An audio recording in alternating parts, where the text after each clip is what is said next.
Friends நான் உங்க anime freak வந்துட்டேன். நாம இப்போ ஜுஜுட்சு கைசன் சீசன் 3 எபிசோட் 2 பார்க்கலாம். நீங்க இதுக்கு முன்னாடி உள்ள எபிசோட் பார்க்கலனா டிஸ்கிரிப்ஷன்ல லிங்க் கொடுக்கிறேன், மறக்காம போய் பாத்துருங்க. இந்த வீடியோக்கு கண்டிப்பா லைக் பண்ணி சப்போர்ட் பண்ணுங்க. நீங்க சப்போர்ட் பண்ணாதான் இந்த ஜுஜுட்சு கைசன் சீசன் 3 மாங்கவே நான் தொடர்ந்து கண்டினியூவா போட முடியும். அதனால உங்க சப்போர்ட் ரொம்பவே முக்கியம். கண்டிப்பா அந்த வீடியோக்கு லைக் பண்ணுங்க. சரி வாங்க நாம இப்போ எபிசோடுக்குள்ள போலாம். அதுக்கு முன்னாடி போன எபிசோட் கடைசில யூட்டா நம்ம யூஜியோட நெஞ்சில கத்தி விட்டு இறக்க, அந்த பக்கம் பார்த்தா ஜோசோவை அந்த நவோயா ஜெனின் போட்டு பொளந்து எடுத்துட்டு இருப்பான். அதோட போன எபிசோட் முடிஞ்சிருக்கும். வாங்க நாம இந்த எபிசோட்ல என்ன நடக்குதுன்னு பார்க்கலாம். இந்த எபிசோட் ஸ்டார்டிங்ல என்னடா ஜோசோக்கு பவர் அதிகமா இருந்தாலுமே நவோயா ஜெனின் அவன் ஃபர்ஸ்ட் கிரேட் சாசறனால அவன் பயங்கரமா பஞ்ச் பண்றான். இங்க நம்ம ஜோசோவால சமாளிக்க முடியல. அப்புறமா நம்ம ஜோசோ முடிவு பண்ணிட்டு அட்டாக் பண்ணலாம்னு சொல்லிட்டு போனா அந்த அட்டாக்கை பிளாக் பண்ணிட்டு வயிற்றுலயே ஒரு குத்திட்டு பறக்க விட்டுருவான் பாருங்க. பார்த்தா கத்தியை வச்சு குத்திடுறாங்க ஜோசோவை. வயிற்றுல இருந்து அப்படியே ரத்தமா வந்துட்டு இருக்கு. அந்த கத்தியை காட்டிட்டு டே இந்த கத்தியில தான் அவனை குத்துனேன், இது செம்ம கத்தி இல்ல அப்படின்னு சொல்லிட்டு பேசிட்டு இருக்க. வயிற்றுல இருந்து ரத்தமா போயிட்டு இருக்கும் பாருங்க. அதை பார்த்துட்டு ஜோசோ தப்பு பண்ணிட்டியே சிங்காரம் அப்படின்னு சொல்லிட்டு அந்த பிளட்டை யூஸ் பண்ணி அப்படி அட்டாக் பண்ணார் பாருங்க. அதை பார்த்து மிரண்டு போயிடுவான் நவோயா. எப்படி இவன் இந்த மாதிரி இதெல்லாம் பண்றான், இவ்வளவு ரத்தம் வருது, இவன் எப்படி உயிரோடு இருக்க முடியும் அப்படின்னு சொல்லிட்டு அந்த அட்டாக்ல இருந்து தப்பிச்சு அப்படி போவான் பாருங்க. அதுல இருந்து ஈட்டி மாதிரிலாம் வந்து பயங்கரமா அட்டாக் பண்ணும். அதை எல்லாத்தையுமே டாஜ் பண்ணிட்டு ஸ்ட்ரைட்டா போய் ஜோசோவை நேருக்கு நேரா பஞ்சு பண்ணலாம்னு சொல்லிட்டு கையை முறுக்கிட்டு வேகமா போக, அந்நேரம் பார்த்து நம்ம ஜோசோ பியர்சிங் பிளட் டெக்னிக்கை போட்டுருவாரு. அப்புறம் என்ன, அதுல இருந்து பிளட் செம புல்லட் ஸ்பீட்ல வந்து அடிக்க, அவ்வளவுதான் நவோயா ஜெனின்னு எடே என்னடா பண்ண ஒண்ணுமே புரியலையே, இந்த அளவுக்கு வந்துட்ட பவர் இருக்குதா, ஐயோ அப்படி சொல்லிட்டு அடி வாங்கிட்டு கீழே உழுவான் பாருங்க. அப்பன்னு பார்த்து ஜோசோக்கு பின்னாடி யூட்டா வந்து நிப்பா பாருங்க. இந்த ஜோசோ திரும்பி கூட பார்க்கலங்க. அவனுக்கு அந்த எனர்ஜியே பயங்கரமா இருக்கும். அவன் அப்படியே முழிச்சுக்கிட்டே இருக்கும்போது யூட்டா என்ன செய்வான், குறுக்க நிக்காதரா அப்படின்னு சொல்லிட்டு அசால்ட்டா ஓங்கி ஒரு அடி தான் கடிப்பான். அடிச்ச அடியில இங்க ஜோசோ பயங்கரமா போய் விழுவான் பாருங்க. ஒரு அடி தான், சும்மா இடி மாதிரி விழுந்துருச்சு நம்ம ஜோசோக்கு. அப்புறம் அந்த யூட்டா இங்க நவோயா இருக்கான் பாருங்க. அவன் கீழே படுத்து கிடப்பான். அவங்கிட்ட வந்துட்டு என்ன நவோயா அடி பலமா அப்படின்னு சொல்லிட்டு கேட்க, அந்த நவோயா அவன் என்ன பண்ணானே தெரில, அந்த பிளட்டை யூஸ் பண்ணி ஏதோ விஷம் கலந்து அடிச்சிட்டானு தெரில, என்னால் சுத்தமா முடியல, அவங்ககிட்ட இந்த அளவுக்கு பவர் இருக்குன்னு நினச்சி கூட பார்க்கலப்பா, என்ன அடி அப்படின்னு சொல்லிட்டு முக்கிட்டு இருப்பான் பாருங்க சாவர மாதிரி. அதை பார்த்துட்டு யூட்டா அப்படியா சரி சரி அப்படின்னா நான் ஒரு வேலை சொல்றேன், யூஜி இத்தாதோரி செத்துட்டான் அப்படின்னு சொல்லிட்டு எல்லாருக்குமே தெரியப்படுத்து. அப்படி நீ பண்ணனா உன் உயிரை நான் காப்பாத்துறேன், ரிவர்ஸ் கர்ஸ் டெக்னிக்கை யூஸ் பண்ணி உன்னை நான் காப்பாற்ற முடியும் அப்படின்னு சொல்ல அதுக்கு அவன் ஒத்துக்குவான். அப்படி அங்க கட் பண்ணா இந்த பக்கம் ஒரு சின்ன பிளாஷ்பேக். நம்ம யூஜி இத்தாதோரி குழந்தையா இருக்கான். அவனோட அப்பா அவனை தூக்கி கொஞ்சிட்டு இருக்கும்போது அங்க அவரோட தாத்தா வந்துட்டு டே மவனே என்ன பண்ற, அந்த பொண்ணை விட்டுட்டு விலகி போடா, அவர் ரொம்ப மோசமான ஆளு, அவ ஒண்ணு உன்னோட கவோரி கிடையாதுடா அப்படின்னு சொல்ல, அதை கேட்டு யூஜி இத்தாதோரி அப்பா நீங்க இப்படி பேசாதீங்கப்பா, அவன் குழந்தையா இருந்தாலும் அவனுக்கு நல்லாவே கேட்கும், இதெல்லாம் அவனுக்கு மனசுல பதிஞ்சுன்னா என்ன ஆகும் அப்படின்னு சொல்லிட்டு அவங்க அப்பா பேசிட்டு இருக்கும்போது அப்ப டக்குனு யூஜியோட அம்மா அங்க வந்து நிக்கிறாங்க. வந்து நின்று மாமா ஏதாவது பிரச்சனையோ அப்படின்னு சொல்லிட்டு கேட்க, பார்த்தா அவங்க தலையில தையல் இருக்கு அப்படின்னா கெஞ்சுக்குவா. அதை ஒரு சஸ்பென்ஸாவே காட்டிட்டு கட் பண்ணா இந்த பக்கம் நம்ம யூஜி உயிரோட எந்திக்கிறாங்க. யூட்டா நம்ம யூஜியை பார்த்து சொல்லுவான், ஆஹா என்ன எந்திச்சிட்டியா, என்னடா கொல்ல வந்தவனே காப்பாத்துறான்னு பாக்குறியா, நான் உன்னை கொல்ல வரல, உன்னை கொன்ன மாதிரி காமிச்சேன் அப்படின்னா கொஞ்ச நாளைக்கு நம்ம தொந்தரவு இருக்காது, அதுக்கு முன்னாடி நம்ம பிரச்சனை எல்லாம் முடிக்கலாம் அப்படின்னு சொல்ல, அதை கேட்டு நம்ம யூஜி நீங்க எதுக்கு என்ன காப்பாத்துறீங்க சொல்லுங்க அப்படின்னு சொல்லி கேட்க, அதுக்கு யூட்டா நான் எதுக்கு உன்னை காப்பாத்துறேன்னா கோச்சா தான் சொன்னான், அவனுக்கு ஏதோ ஒரு பிரச்சனை வரப்போகுதுன்னு அவனுக்கு தோணுச்சான், அவனோட ஸ்டூடெண்ட்ஸ் எல்லாம் பத்திரமா பாத்துக்க சொன்னான், அதனாலதான் நான் அவனை காப்பாற்ற வந்தேன் அப்படின்னு சொல்லிட்டு நம்ம யூட்டா சொல்ல, அப்பன்னு பார்த்து மெகுமி அங்கிருந்து வருவான். அவனை பார்த்துட்டு நம்ம யூஜி மெகுமி நீங்க தான் இருக்கியா, நான் உன்னை எவ்வளவு நேரம் தேடிட்டு இருந்தேன் தெரியுமா, உனக்கு ஒன்னாகலையே, நான் எவ்வளவு பேரை கொண்டுட்டேன் தெரியுமா, அவங்களை என்னால காப்பாற்றவே முடியல, நான் ஒரு வேலைக்காகாதவன், நான் என்ன பண்ண போறேன்னே தெரியல அப்படின்னு சொல்லிட்டு புலம்பிட்டு இருக்கேன். அதை கேட்டு மெகுமி டேய் மூட்ரா, நம்ம என்ன பெரிய சூப்பர் ஹீரோவா, இருக்கிற மக்கள் எல்லாத்தையுமே காப்பாத்துறதுக்கு நம்ம வெறும் ஜுஜுட்சு மந்திரவாதிகள் மட்டும்தான், நம்மளால முடிஞ்ச அளவுக்கு தான் நம்ம செய்ய முடியும், நம்ம இதை பத்தி யோசிக்காம அடுத்து இருக்க மக்களை நம்ம காப்பாற்றணும். அது மட்டும் இல்லாம கல்லிங் கேம் ஆரம்பிக்க போகுது, அதுல நிறைய பேருக்கு சபிக்கப்பட்ட ஆற்றல் கிடைச்சி அவங்க சண்டை போட்டு சாக போறாங்க, அவங்கள காப்பாத்தி ஆகணும். முக்கியமா என்னோட அக்கா சுமி இருக்கா, அவளை எப்படியாச்சும் காப்பாத்தி ஆகணும், அதுக்கு உன்னோட ஸ்ட்ரென்த் எனக்கு ரொம்பவே முக்கியம், உன்னோட பலம் இருந்தா எனக்கு ரொம்ப உதவியா இருக்கும் அப்படின்னு சொல்லி கேட்க, அதை கேட்டு நம்ம யூஜிக்கு அவங்க தாத்தா சொன்னது ஞாபகம் வரும். பேராண்டி நீ ரொம்ப பலசாலிடா, உன்னோட பலத்தை வச்சு எல்லாத்துக்குமே உதவி பண்ணணும் அப்படின்னு அவங்க தாத்தா சொன்னது நம்ம யூஜிக்கு ஞாபகம் வர, அப்புறம் என்ன களத்துல இறங்குவா நம்ம யூஜி. அதுக்கு முன்னாடி நம்ம மெகுமி நம்ம உடனே ஜுஜுட்சு கைக்கு போயாகணும், அங்க யூகியும் மாக்கியும் பார்த்தாகணும், அதுக்கப்புறம் தெங்கனை போய் பார்த்து நம்ம ஹெல்ப் கேட்கணும் அப்படின்னு சொல்லிட்டு மெகுமி சொல்லிட்டு இருக்க, தெங்கனை எப்படி போய் பார்க்கறது, அவர் எப்படி கண்டுபிடிக்கிறது, அவர் சரியான நிறைய கதவுல ஒளிஞ்சிட்டு இருப்பாரு, அவர் எந்த பேரியருக்குள்ள ஒளிஞ்சிட்டு இருக்காருன்னே தெரியாதே அப்படி சொல்லிட்டு இருக்க, டக்குன்னு பார்த்தா அங்க ஜோசோ வந்துருவான். இங்க யூட்டா ஜோசவையும் காப்பாத்துருவாங்க. ஜோசப் வந்துட்டு தெங்கன் எங்க இருக்காருன்னு எனக்கு தெரியும், நான் கூட்டு போறேன் அப்படின்னு சொல்ல அதை கேட்டு யூஜிக்கு சமசாக்கு. உனக்கு எப்படி இதெல்லாம் தெரியும் அப்படின்னு கேட்க கட் பண்ணா இங்க யூகியும் மாக்கியும் நிக்கிறாங்க. மாக்கி உடம்பு பாருங்க, அந்த சிபிஎஸ் சம்பத்தினால மாக்கி உடம்பு ஃபுல்லா காயமாயிரும். அவங்க தப்பிச்சு வந்தது பெரிய விஷயம். அப்புறம் இந்த இடத்துக்கு நம்ம யூஜி ததோரி சோசோலாம் வந்து நம்ம உடனே தெங்கனை கண்டுபிடிச்சு நம்ம கோச்சாவை எப்படி ரிலீஸ் பண்ணுங்கன்னு கேட்டாங்கன்னு சொல்ல அதை கேட்டு யூகி அப்படியா தெங்கன் எங்க இருப்பாருன்னு எப்படி கண்டுபிடிக்க முடியும்னு சொல்ல இங்க பார்த்தா சோசோ அதுக்கு என்கிட்ட ஒரு வழி இருக்குன்னு சொல்லி கூட்டு போனா அங்க கரெக்டா கூட்டு போயிருவாங்க. இந்த சோசோ அங்க பார்த்தா ஒரே வெள்ளையா இருக்கும். அந்த இடத்துக்கு டக்குன்னு ஒரு குரல் கேட்கும். யாருன்னு பார்த்தா தெங்கன் தான். பாக்குறதுக்கே ஏதோ கஷ்ட உருவ மாதிரி இருப்பாரு.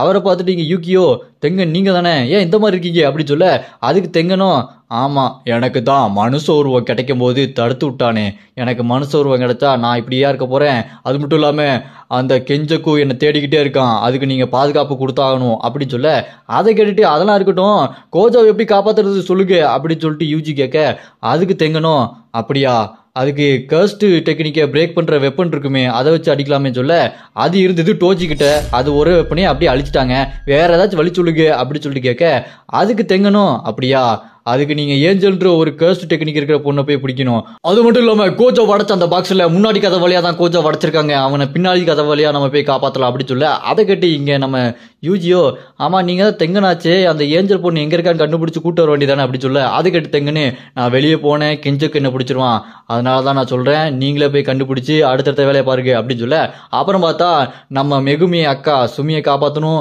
பத்தாவதுக்கு கல்லி கேம்ல விளையாடணும், நம்ம கோஜாவையும் காப்பாற்றணும் அப்படின்னு முடிவு பண்ணி அங்கிருந்து போக இங்க பார்த்தா தெங்கனுக்கு சோசோவும் யூகியும் பாதுகாப்பா இருக்காங்க. அது மட்டும் இல்லாம இந்த கல்லி கேமோட ரூல்ஸ் இப்போ கொஞ்சம் கொஞ்சமா ரிவீல் பண்றாங்க. இந்த கல்லி கேம்ல 100 பாயிண்ட் எடுத்தாங்கன்னா அவங்க புதுசா ஒரு ரூல்ஸே போடலாம். அதை கேம் மாஸ்டர் முடிவு பண்ணி அந்த ரூல்ஸை சேஞ்ச் பண்ணுவாரு. அப்புறம் அந்த கேஸ்ட் பவர் கிடைச்ச உடனே 19 நாள்ல அவங்க சண்டை போடணும். அப்படி சண்டை போடலன்னா அவங்களுக்கு அந்த கேஸ்ட் அணைஞ்சு போயிரும், அவங்களும் செத்துருவாங்க. அப்புறம் இன்னொரு ரூல்ஸ் என்னன்னா அவங்க அதே பாயிண்ட்ல ரொம்ப நாளைக்கு சண்டை போட்டே இருந்தாங்க அப்படின்னா அவங்களுக்கும் அந்த கேஸ்ட் பவர் போயிரும். இந்த மாதிரி ரூல்ஸ் கொஞ்சம் கொஞ்சமா வெளியே வந்துகிட்டே இருக்குது. அப்படியே கட் பண்ணா நம்ம யூஜி மெகுமி யூட்டா இவங்கலாம் அடுத்த கட்ட வேட்டைக்கு அங்கிருந்து கிளம்ப அங்க கட் பண்ணா ஒரு ஸ்டாண்டப் காமெடியன் காமெடி பண்ணிட்டு இருப்பான். அங்க இருக்க யாருமே சிரிக்க மாட்டாங்க. என்னடா இது ஜோக்குன்னு சொல்லிட்டு உட்காந்துட்டு இருப்பாங்களா. அவன் ஜோக்கெல்லாம் முடிச்சுட்டு இங்க ரூமுக்கு வந்து உட்காந்தா அங்க இருக்க பாஸ் அவன்கிட்ட வந்துட்டு டேய் நீ காமெடி பண்ணதெல்லாம் போதும், பொட்டி படிக்கலாம் கட்டிட்டு இங்க எதுக்கு கிளம்பு, நான் தங்கத்துறையை வச்சே காமெடி பண்ணிக்கிறேன் அப்படின்னு சொல்ல அதை கேட்டுட்டு என்னங்க எப்படி பண்றீங்க சோகமா இருப்பான். இவனோட பேரு டகாபே, இவனும் கல்லிங் கேம்ல ஒரு பிளேயர் ஆக போறாங்க. அப்படியே கட் பண்ணா இந்த பக்கம் நம்ம மாசாமிச்சு கிட்ட காக்கு கஞ்சி பிரின்சிபல் நீ எப்படிடா உயிருள்ள அந்த கர்ஸ் டெக்னிக் பொம்மையெல்லாம் உருவாக்குற அப்படி சொல்லிட்டு கேட்க மாசாமிச்சு அதுக்கு பதிலே சொல்ல மாட்டாரு. கட் பண்ணா ஒரு சின்ன பிளாஷ்பேக்ல குசுகாபேன்ற ஒருத்தன் அவன் தங்கச்சியை இங்க மாசாமிச்சு கிட்ட கூட்டு வந்திருப்பான். அங்க குசுகாபேயோட தங்கச்சியோட பையன் இறந்து போயிருப்பான். அதனால அங்க குசுகாபே தங்கச்சி ரொம்ப சோகமா இருக்க அதுக்கு ஹெல்ப் பண்ற மாதிரி நம்ம மாசாமிச்சு கர்ஸ் டெக்னிக் யூஸ் பண்ணி அவனோட பையன் மாதிரியே ஒரு கர்ஸ் டெக்னிக் இருக்கிற அந்த ஒரு பொம்மையை உருவாக்க அதை பார்த்துட்டு அவ தங்கச்சி ரொம்ப சந்தோஷமா இருப்பா. அங்க நிறைய கர்ஸ் டெக்னிக் இருக்க பொம்மையெல்லாம் உயிரோடு இருக்குமா. அப்படி அங்க கட் பண்ணா அந்த குசுகாபை என்ன பண்ணிருப்பான் பாண்டாவையும் அடைச்சு வச்சிருப்பாங்களா, பாண்டாவையும் காப்பாத்துவான் நம்ம மாசாமிச்சியை காப்பாத்துவான். அப்படியே கட் பண்ணா நம்ம மாசாமிச்சி அப்படியே ரோட்ல நடந்து வந்துட்டு இருக்கும்போது ஸ்ட்ரீட் லைட் மேல ஒருத்தர் நின்னுட்டு ஏய் அந்த கேர்ஸ் டெக்னிக்கை நீ யூஸ் பண்ணி எப்படி அதை உயிரோட கொண்டு வர சொல்லிட்டு கேட்க அதுக்கு நம்ம மாசாமிச்சி டேய் நான் யாருன்னு நினைச்சிட்டு இருக்கேன், கோச்சோ இல்லாதனால உங்களுக்கு அவ்வளோ தைரியமா போச்சா, வாடா இன்னைக்கு நான் அவனை என்ன பண்றேன்டா அப்படின்னு சொல்லிட்டு சண்டைக்கு போக அப்படின்னு பார்த்து அவன் சொல்லுவான் கண்ணா கொஞ்சம் அங்கேயே போற அப்படின்னு பார்த்தா காக்கு கஞ்சி கையில கிட்டாரோட நின்று இருப்பாரு. அப்படியே கட் பண்ணா மாசாமிச்சியை காக்கு கஞ்சி அடிச்சு நாக் அவுட் பண்ணிடுவாரு. கொஞ்ச நேரத்துல நம்ம மாசாமிச்சி இறந்து போயிடுவாரு. அப்போ பார்த்து அந்த முகமுடி போட்டு ஒருத்தன் கேட்டான் பாத்தீங்களா அந்த கர்ஸ் டெக்னிக் பவர் யூஸ் பண்ணி எப்படி உயிரோட கொண்டு வரேன்னு, அதுக்கு பதில் சொல்லுவாரு நீ கர்ஸ் டெக்னிக்கையும் உயிர் உள்ள ஒரு உடம்பையும் ரெண்டுத்தையும் மிக்ஸ் பண்ணி 3 லேயரா நீ கர்ஸ் டெக்னிக் பண்ணனா அது உயிரோட வந்துடும் அப்படின்னு சொல்ல அதை கேட்டுட்டு இங்க காக்கு கஞ்சி டேய் பைத்தியக்காரனே இதை நீ முதல்ல சொன்னா நான் உன்னை கொல்லாம விட்டுருப்போம்ல அப்படின்னு சொல்ல அதை கேட்டு மாசாமிச்சி எனக்கு அதை பத்திலாம் கவலை இல்லை அப்படின்னு இறந்து போயிடுவாரு. அந்த இடத்துல நம்ம பாண்டாம வந்து நிக்க பாண்டாவையும் நம்ம மாசாமிச்சி தானே உருவாக்கியிருப்பாரு. இங்க பாண்டா ரொம்ப சோகமா நிக்க எங்க காக்கு கஞ்சி என்னடா என்ன கொல்ல போறியா, உனக்கு கோவம் வருதா அப்படின்னு சொல்லிட்டு கேட்க அதுக்கு பாண்டாவோ நான் ஏன் கோவப்பட போறேன், இது இந்த ஜுஜுசு கையோட கட்டளை தானே, என்ன பண்றது இதுதானே விதி அப்படின்னு சொல்லிட்டு நம்ம பாண்டா கத்தரி அழுவாம்பாங்க. பாக்குறதுக்கே ரொம்ப பாவமா இருக்கும். அப்படியே கட் பண்ணா இந்த பக்கம் நம்ம மாக்கி மெகுமி கிட்ட நீ தான் அடுத்த ஜென்னி கிளானுக்கு லீடர் ஆகணும், இதுதான் முன்னாடி இருந்த அந்த ஜென்னி கிளானோட லீடரோட ஆர்டர் அப்படின்னு சொல்ல அதை கேட்டு நம்ம மெகுமியும் சரி வேற வழி இல்லை என்ன பண்றது லீடர் ஆகி தொலைறேன் அப்படின்னு ஒத்துக்குவான். அப்படியே கட் பண்ணா நம்ம மாக்கி என்ன பண்ணுவா அங்க ஜெனி கிளான் இருக்க இடத்துக்கு போய் அங்க ஒரு கர்ஸ்ட் டெக்னிக் இருக்கிற பவர் இருக்கிற ஒரு வெப்பன் எடுக்கலாம்னு சொல்லிட்டு போயிருப்பா. அங்க பார்த்தா நவயா ஜெனி நிற்பான். இங்க மாக்கியை பார்த்துட்டு மாக்கி முன்னாடியே உன் மூஞ்சி பார்க்க சகிக்காது, இப்போ கன்றாவியா இருக்கே அப்படி சொல்லிட்டு ஓவரா கிண்டல் பண்ண. அதை கேட்டு மாக்கி இன்னும் நீ பொண்ணுங்கிட்ட எப்படி மரியாதை பேசணும்னு கற்றுக்கல போல அப்படின்னு சொல்லிட்டு பேசிட்டு கர்ஸ்ட் பவர் இருக்கிற வெப்பன் எடுக்கலான்னு சொல்லிட்டு சாவி எடுத்துகிட்டு உள்ளே போனால் அங்கே மாக்கியோட அம்மா நின்றுட்டு வேண்டாம் நீ போகாத, ஒரு தடவையாச்சும் என் பேச்சை கேளு, ஒரு நல்ல மகளாக நடந்துக்கோ அப்படின்னு சொல்ல அதெல்லாம் கேட்காம நம்ம மாக்கி நீங்கள் சொல்கிறதெல்லாம் நான் கேட்க முடியாது அப்படின்னு சொல்லிட்டு அந்த கர்ஸ்ட் பவர் இருக்கிற வெப்பன் எடுக்கலான்னு சொல்லிட்டு உள்ளே பூட்டை திறந்துட்டு போனால் அங்கே உட்காந்துட்டு இருப்பாரு பாருங்க ஓஜி சனின்னு, அதாவது மாக்கியோட அப்பா. அங்கே உட்காந்துட்டு இருந்தவர் டக்குன்னு எந்திச்சு நின்னா அங்கே கீழே யாரோ அடிபட்டு விழுந்து கிடக்குறாங்க. யாருன்னு பார்த்தா மாயி.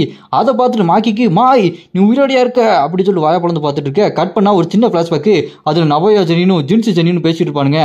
அங்கே அந்த நவோயா ஜெனின்னு சொல்லுவான் இந்த மெகுமியை விட்டு வைக்கவே கூடாது, அவன் ரொம்ப டேஞ்சரான ஆள், அது மட்டும் இல்லாமல் அவன் கோஜோவுக்கு சப்போர்ட் பண்ணுவான்.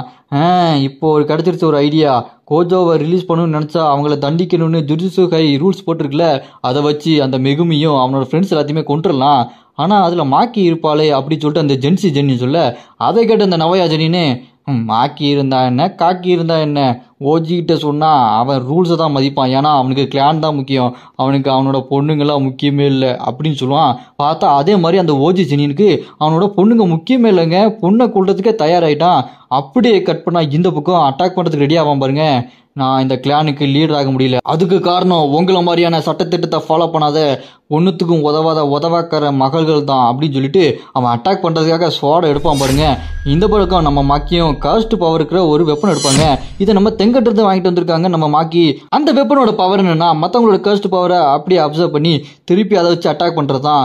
இங்கே நம்ம மாக்கியும் அவங்களோட அப்பாவும் 2 பேரும் பயங்கரமாக சண்டை போட சண்டை வெறித்தனமாக போயிட்டு இருக்கும். ஒரு கட்டத்தில் நம்ம மாக்கி அவங்க அப்பாவோட ஸ்வாடை சுமார் 2ஆ உடச்சி தள்ள அவ்வளோதான் ஓஜி ஜெனின் கதை முடிய போகுதுன்னு பார்த்தா பட்டார்னு அந்த உடஞ்ச அந்த ஸ்வாடு திரும்ப ரீஜென்ரேட் ஆகி நம்ம மாக்கியோட வயிற்றுல ஒரு கோடு போடுவார் பாருங்க ஆழமா, சரியான வெட்டு. அந்த ஓஜி ஜெனின் அவனோட ஸ்வாட்ல கர்ஸ் டெக்னிக்கை வச்சு திரும்ப அந்த ஸ்வாடை ரீஜெனரேட் பண்ணி வெட்டியிருக்கான். சும்மா வெறித்தனமான வெட்டு. அந்த வெட்டுல சரிஞ்சு விழுந்த நம்ம மாக்கியையும் மாயையும் அப்படி தரன்னு இழுத்துட்டு போவாங்க. இந்த ஓஜி ஜெனின்னு கொஞ்சம் கூட இறக்கமே இல்லாதவன் அவனோட பொண்ணுங்களை எப்படி இறக்கமே இல்லாமல் வெட்டி இழுத்துட்டு போகிறான் பாருங்க. அப்படியே இழுத்துட்டு போய் அண்டர் கிரவுண்டில் அப்படி தூக்கி வீசிடுவாங்க பாருங்க. 2 பேரையும் வீசிட்டு உங்களால் எனக்கு எந்த யூஸுமே இல்லை, உங்களால் நான் இப்படி கீழே இறங்கி போகிறேன், இப்போ உங்களோட கதை முடிய போகுது, இங்கே நிறைய கர்ஸ்ட் பவர் இருக்கிற ஸ்பிரிட்ஸ் இருக்குது, இந்த கர்ஸ்ட் ஸ்பிரிட்ஸ் எல்லாமே உங்களை வேட்டையாடுறதுக்காக காத்துக்கிட்டு இருக்கு, செத்து தொலைங்க அப்படின்னு சொல்லிட்டு அந்த ஓஜி ஜெனின்னு இவங்க 2 பேரும் இங்கே விட்டுட்டு போயிடுவான். இதோட இந்த எபிசோடு இங்கே முடியுதுங்க. அடுத்ததான் நம்ம மாக்கிக்கும் மாய்க்கும் என்ன நடக்க போகுது அப்படின்றத நம்ம அடுத்து உள்ள எபிசோட பார்க்கலாம். யாருக்குலாம் அடுத்த எபிசோடு வேணும்னு நினைக்கிறீங்களோ கமெண்ட்ல ராய்ஸ் அப்படின்னு கமெண்ட் பண்ணுங்க. இந்த வீடியோக்கு மறக்காம லைக் பண்ணி சப்போர்ட் பண்ணுங்க. உங்க சப்போர்ட் இருந்தாதான் நான் தொடர்ந்து இந்த மாங்காவை கண்டினியூவா போட முடியும்.